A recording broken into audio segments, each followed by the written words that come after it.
Um caso clínico muito interessante de um paciente que tem dor cervical que irradia para dor na cabeça, associado a uma queixa de desconforto por tensão muscular no trapézio e alta irritabilidade no ombro, com movimentos específicos. Essa dor irradia para o braço e ao avaliar o caso clínico desse paciente, a gente quase cai numa pegadinha muito comum, que eu brinco que é a pegadinha das duplas e triplas apresentações clínicas. Qualquer fisioterapeuta inexperiente, qualquer ortopedista inexperiente, provavelmente iria inferir que essa queixa estaria associada a um problema cervical, e esse problema cervical irradiando dor para trapézio, para ombro e para braço. Mas veja só, a queixa desse paciente é uma queixa de rodagem alta, de quilometragem alta na corrida, ao ponto de 1h10 de corrida. No quilômetro 11 ele começar a sentir todo o lado direito do corpo dele, do pescoço até as pernas, com um foco muito central no joelho. Então, um paciente poliqueixoso que foi investigado na emergência médica, e nessa emergência ele foi submetido a uma ressonância magnética. Essa ressonância magnética não acusou nenhuma alteração considerável para nós fisioterapeutas, mas para o paciente: eu tenho abaulamento, eu tenho hérnia de disco, eu já sofri um acidente de carro e tive a síndrome de whiplash cervical, né? A síndrome de chicote, muito conhecida, principalmente nos Estados Unidos, onde várias seguradoras de saúde já ficam de prontidão, vários escritórios de advocacia já ficam de prontidão para acionar o seguro em pacientes com acidente automobilístico e que tenham whiplash. E esse interesse oculto, por exemplo, de pessoas que querem se aposentar, ou de pessoas que querem se afastar de trabalho, ou de pessoas que querem colher um benefício de alguma seguradora, é uma barreira de recuperação para a dor crônica. E eu não estou aqui julgando a veracidade dos fatos ou a saúde ocupacional de qualquer um de vocês que seja um trabalhador e que esteja afastado. Eu estou apenas dando um fato. Quando a gente compara pacientes que têm o viés de aposentadoria ou que têm o viés de afastamento do trabalho, auxílio-doença, esses pacientes demoram muito mais de recuperar do que os pacientes que não têm esse interesse, do que os pacientes que querem retornar ao trabalho.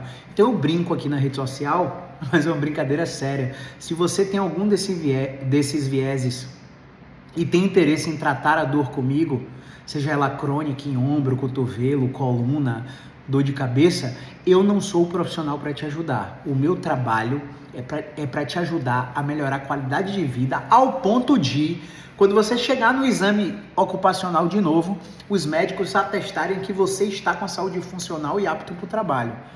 Eu não colaboro para que você se aposente, literalmente, a não ser que realmente seja um caso de incapacidade severa por dano estrutural, mas não por causa de dor crônica.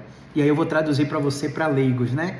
Você que teve um acidente automobilístico e fez uma fratura compressiva de quadril, o seu pós-operatório teve uma sepse com pseudoartrose, ao ponto de você ter que amputar o membro inferior, né? Claro que você vai estar incapacitado para uma série de atividades laborais, né? Então esses são os casos que a gente, trocando em miúdos, colabora para que o paciente consiga esse tipo de afastamento. Mas você que tem dor crônica, sem relato de trauma que é do acidente, a gente não ajuda você. E não é porque a gente não quer, é porque é contra o princípio do nosso trabalho.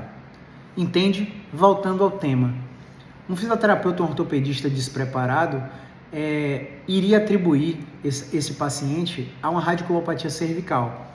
E aí, quando a gente foi examinando fisicamente ele, a gente encontrou testes positivos para tendinopatia do ombro, a gente encontrou testes positivos para síndrome facetária cervical, com alto nível de rigidez em múltiplas direções do pescoço. A gente encontrou disfunções de controle na transição cérvico-torácica, ou seja, duas D6, duas disfunções de controle, tanto cervical quanto na torácica, beleza? Não havia frequência de participação da movimentação articular nesses segmentos. A gente encontrou também lesões de Bankart estruturais no ombro, compatível com articulação estruturalmente comprometida. Olha que caso louco! Que caso louco! E aí esse paciente, ele foi submetido, como eu falei, à emergência médica, teve uma primeira ressonância e ele está indo fazer uma nova ressonância. Como ele está indo fazer uma nova ressonância, a gente sabe que vai ter o viés do ortopedista lá. E o que é que a gente tem que clarear para esse perfil de paciente? Olha, quando a gente examina ombros de pacientes que têm dor de um lado só, a gente encontra as mesmas alterações no lado que dói e as mesmas alterações no lado que não dói. Então a gente vai encontrar lesões de Bankart, cistos paralabrais, lesões de Hill-Sachs, tendinopatias do bíceps braquial cabeça longa, artrose acromioclavicular, bursite, tendinopatia do manguito rotador. A gente vai encontrar várias alterações que acontecem em indivíduos também sem dor, com alta ou baixa frequência, a depender da condição. Então, a tendência é que o ortopedista olhe para você, te examine e peça uma ressonância para confirmar. Ao confirmar o laudo da ressonância, ele pode sugerir uma cirurgia artroscópica do seu ombro. A depender do grau, ele pode sugerir uma prótese do seu ombro. A depender do grau, ele pode sugerir infiltrações no seu ombro. E olha só, esse vídeo é mais para falar sobre a mascarada que as medicações dão nesses casos de dor, principalmente em atletas, praticantes de corrida, ciclismo, natação, triatlon, crossfit. Vê bem, se eu tenho um episódio de dor que me impede de correr, eu tenho que entender que o exercício físico para mim é um vício. Assim como quem é viciado em drogas ilícitas, cocaína, crack, heroína, o exercício físico age nos mesmos centros cerebrais superiores de recompensa, fazendo com que você se torne realmente um viciado em atividade. Você tem que entender que há um nível de performance, há um nível recreacional da prática de exercício físico. O descanso faz parte do treinamento. O descanso é necessário. E a cada 4 semanas de picos de sobrecarga no seu nível de atividade, você precisa ter uma semana de load, uma semana de redução abrupta da carga e do volume de exercício físico que você pratica. Isso precisa ficar muito claro na sua mente, porque esses pacientes têm uma dificuldade gigantesca de serem retirados da atividade física. E quando a gente compara o paciente que foi retirado da atividade versus o paciente que não foi retirado, o paciente que não foi retirado melhora mais rápido do que o paciente que você tirou da atividade. Porque quando você tira o paciente da atividade, existe um drive no sistema nervoso central que faz com que esse paciente aumente o nível de ansiedade, aumente o nível de preocupação relacionada ao diagnóstico, aumente o nível de preocupação relacionada à sua própria saúde. E qual que é a questão aqui? A questão é que, por exemplo, se esse paciente for mulher, se a paciente for mulher, vai haver um problema que eu diria social, de aceitação. A mulher que é viciada em exercício físico, quando você tem que tirar da atividade, ela tem vários pensamentos catastróficos de projeção futura relacionada ao corpo e à sua autoimagem. Nossa, eu vou engordar. Aquela calça que eu estava cabendo não vai caber mais. Eu não posso parar de treinar. Se eu parar de treinar, eu vou engordar muito. E isso acaba com a mulher. Assim como isso também acaba com homens. Porque eles querem o tempo todo performar, mesmo em nível recreacional, eles querem estar bem. Então, quando a gente tira o paciente da atividade, a gente pode estar colaborando para a cronificação da dor do paciente. Mas, Caio, como é que eu não tiro? Se está doendo durante a corrida, se está doendo durante o ciclismo, durante a musculação, durante o crossfit, por que eu não tiro?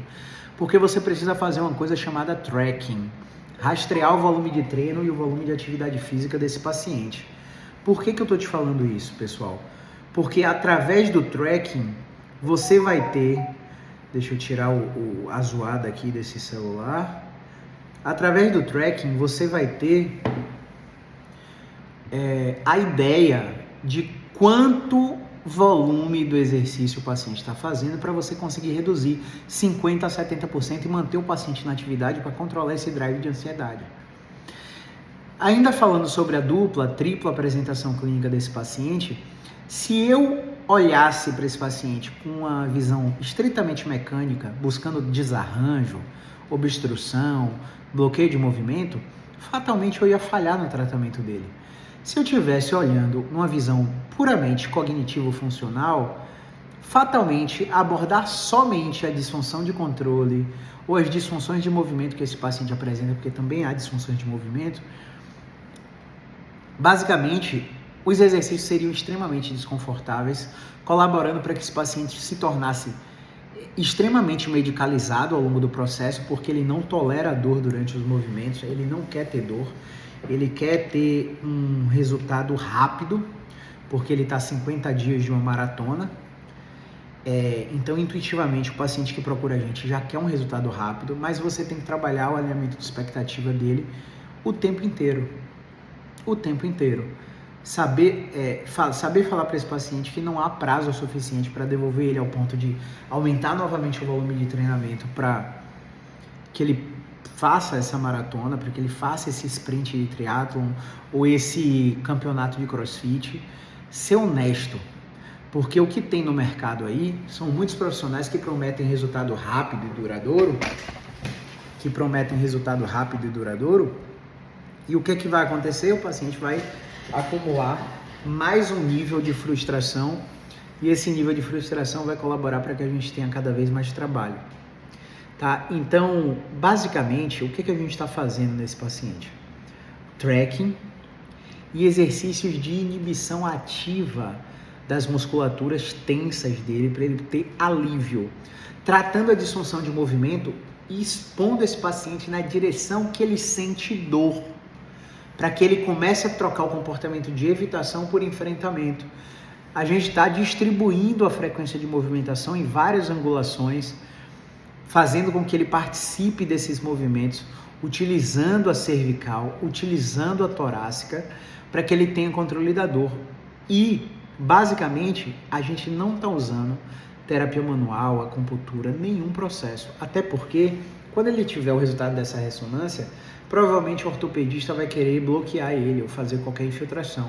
E ele vai chegar para mim mascarado. Então, o que eu falei para ele? Olha, se você usar infiltração, corticoide, qualquer coisa do tipo, a dor é um parâmetro para mim. Esse seu teste de tendinopatia que foi positivo, poderia dar negativo só porque você está mascarado com a medicação. E eu poderia avançar no seu exercício de forma equivocada, porque eu não tenho mais a referência de dor. Se você não tem dor, basicamente a gente acredita que você está bem. Então é importante que você fale qualquer tipo de remédio que você tomar, para que a gente tenha cautela na evolução dos exercícios. Por que eu estou falando disso com todos vocês? Porque às vezes a gente se pega muito na topografia da lesão, na topografia da dor. Se a dor é cervical irradiada para a cabeça, é cefaleia cervicogênica. Se a dor é lombar irradiada para a perna, é ciática. Só que quando a lombar irradiada para a perna, pode ter um bloqueio de movimento na lombar, uma articulação estruturalmente comprometida no nariz, no quadril, no nariz é ótimo, né? Uma disfunção, uma aderência de raiz na perna, né? Pode ter uma disfunção contrátil no joelho, e a topografia da dor continua sendo de uma radiculopatia, que foi o caso desse paciente. Então o tratamento vai ser extremamente longo, a gente vai ver quais são as características que ele apresentou no exame físico que são modificáveis abruptamente e a relevância dessa modificação no sintoma de dor e de incapacidade para correr dele. Em nenhum momento eu tirei esse paciente da corrida, até porque é na corrida que eu vou descobrir se meu tratamento está fazendo efeito.